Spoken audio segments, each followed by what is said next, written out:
In what qualifies as a minor miracle, the 2019-20 free agent class did not lose any players to contract extensions this past week. Big names like Nolan, Arenado and Goldschmidt pulled themselves off the market in recent weeks.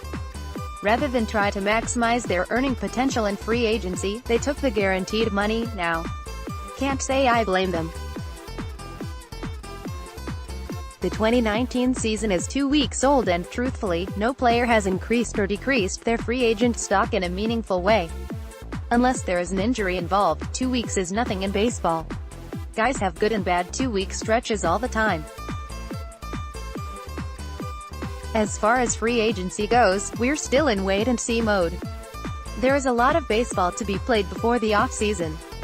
That won't stop us from checking in on impending free agents throughout the summer, of course.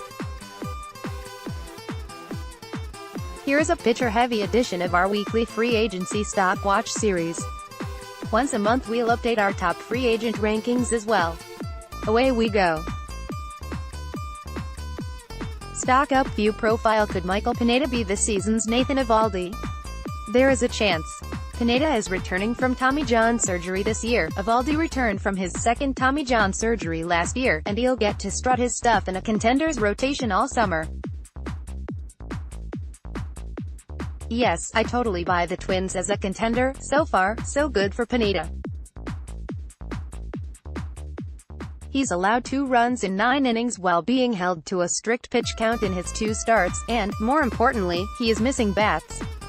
10 strikeouts, 31.3% of batters faced with an above-average 13.3% swing and miss rate as vintage Pineda.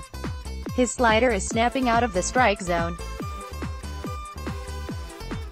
Pineda's velocity is worth watching going forward. He is mostly 90 to 92 miles per hour right now, whereas he routinely set 95 to 97 miles per hour before Tommy John surgery. The Twins are taking it easy on Pineda. That's a smart move for them and a good move for Pineda and his long-term health, so he's still building arm strength. Those 95 to 97 miles per hour fastballs might be back in a few weeks. There are 2 components to Pineda's free agent stock. One is health and the other is performance. We're in wait-and-see mode with the latter. As for the former, the early returns are promising. Pineda is throwing well and there is plenty of life and action on his fastball-slider combination. That's what I wanted to see early this season. Some semblance of the old Pineda. Barring an absolutely incredible season, I can't see Pineda getting an Eovaldi contract next winter, 4 years and $68 million. Eovaldi is younger and there was a sentimental thanks for the World Series component to his contract. With a good, healthy season though, I could see Pineda landing a Lance Lynn contract this coming off-season, 3 years and $30 million. View profile. Fun fact: Drew Pomeranz threw 344 and a third innings with a 3.32 ERA with a strong 24.9% strikeout rate from 2016-17. He did that while playing his home games in hitter-friendly Fenway Park as well. Last year Pomeranz, who will play the entire 2019 season at age 30, slipped to a 6.08 ERA in 74 innings while dealing with nagging forearm issues. The Giants gave Pomeranz a low-cost 1-year contract, $1.5 million, over the winter, and through 2 starts he's allowed 4 runs and struck out 11 in 9 innings.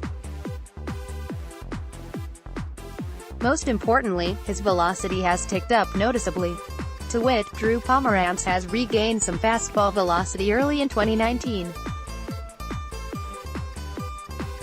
Brooks Baseball. The season is young, so we'll see whether the velocity uptick lasts, but Pomeranz would be hardly the first pitcher to experience velocity gains after an injury-filled season. He's healthy now and it's showing in his arm strength. It's also showing in his spin rates too. Here are Pomerantz's spin rates last 3 seasons. Fastball 2,359 revolutions per minute, 2,300 revolutions per minute, 2,440 revolutions per minute, 2,289 revolutions per minute. Curveball 2,204 revolutions per minute, 2,221 revolutions per minute, 2,319 revolutions per minute, 2,520 revolutions per minute. The Giants made several front office changes over the winter, most notably adding a coordinator of pitching analysis, a position designed to help San Francisco get more out of their pitchers. The Dodgers, Yankees, and Rays in particular have proven adept at using analytics to help their pitchers get to the next level. The Giants are trying to do the same now too. For Pomerantz, a guy who likes to pitch up in the zone with his fastball, a high spin rate is imperative. So is velocity. There needs to be enough on the pitch to not only get swings and misses and soft contact, but also help the curveball play up. That was certainly not the case for Pomerantz last year. In the early going this year, the velocity and spin rates are up, and that bodes well going forward. A full, healthy season of high-velocity, high-spin Pomerantz would make him a sneaky, nice free agent option. Stock down view profile. It has been a dreadful start to the season for the Red Sox and their starting pitchers especially. Through 2 starts, Rick Porcello has allowed 16 runs, 11 earned, and 23 base runners in 7 1/3 innings. Opponents are hitting .444, .523, .778 against him. On one hand, it's only 2 starts. On the other hand, yikes. What most stands out with Porcello is the walks. 7 in 7 1/3 innings. 7 walks is usually a month for Porcello. Now he's walked 7 in 2 starts. Porcello walked 4 batters in his first start and 3 in his second. It's only his second 4-walk start in the last 2 years, and it's the first time he's walked at least 3 batters in back-to-back starts since September 2011. With an established pitcher like Porcello, I'm inclined to brush aside a bad 2-start stretch like this. Chances are this'll sort itself out as the season progresses, and besides, no Red Sox starter looks good right now. The group is in a collective lull. That said, there has been a noticeable trend with hitters chasing less and less out of the zone against Porcello. Check it out, Rick Porcello's chase rate has been gradually trending down. Fangraphs: the MLB average chase rate is 29.3%, and Porcello has been north of that throughout his career. He's done nice work getting hitters to expand the zone. This year his chase rate is 21.8%, and as you can see in the graph, his chase rate is trending down. Hitters are not chasing as much, which has undoubtedly contributed to his year's walk issues. Boston has already signed Chris Sale, 5 years and $145 million, and Xander Bogaerts, 6 years and $120 million, long-term, and I'd bet the farm on them signing Mookie Betts to an extension before he becomes a free agent in 2 years. The club has not been shy about admitting they won't be able to keep everyone. Porcello is making $21.125 million this year, and he seems like a candidate to be let go so the money can be spent on others. Walk trouble or no walk trouble, I suspect Porcello will be a very polarizing free agent. He never misses a start and is reliably solid, though he turns 31 in December and has only had one truly great season. Porcello seems like a candidate to get squeezed a la Dallas Keuchel. And, if these walk and chase rate issues persist, he might find free agency to be even more harsh than it's already become. View profile: I've said it before and I'll say it again, Zack Wheeler has more to gain with good health and a good 2019 season than any impending free agent. He was marvelous last year. His 1.68 ERA in the second half was better than teammate Jacob deGrom's 1.73 ERA, and finally appeared to be over the injury troubles that sabotaged his 2015-17 seasons. Another big season would put Wheeler, a former tippy-top prospect, in position to cash in nicely.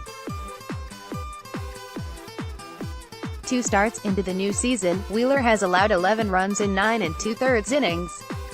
Last time out he walked 7, and struck out 2 and 4 in 2/3 innings. Also, the soft contact is not coming as often as it did last year.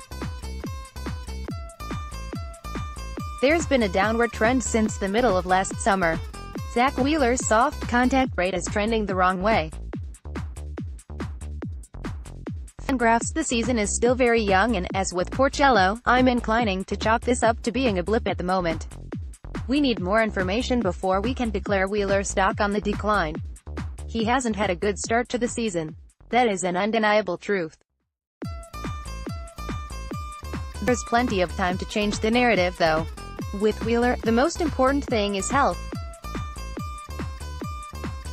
Is he healthy? The answer is yes, and as long as he's healthy, it's probably only a matter of time until the performance falls into place. Given all the injuries though, teams are going to scrutinize Wheeler every time out. His velocity and spin rates are good. Is there reason to believe he can pitch at an ace level across a full season? We're waiting for confirmation on that.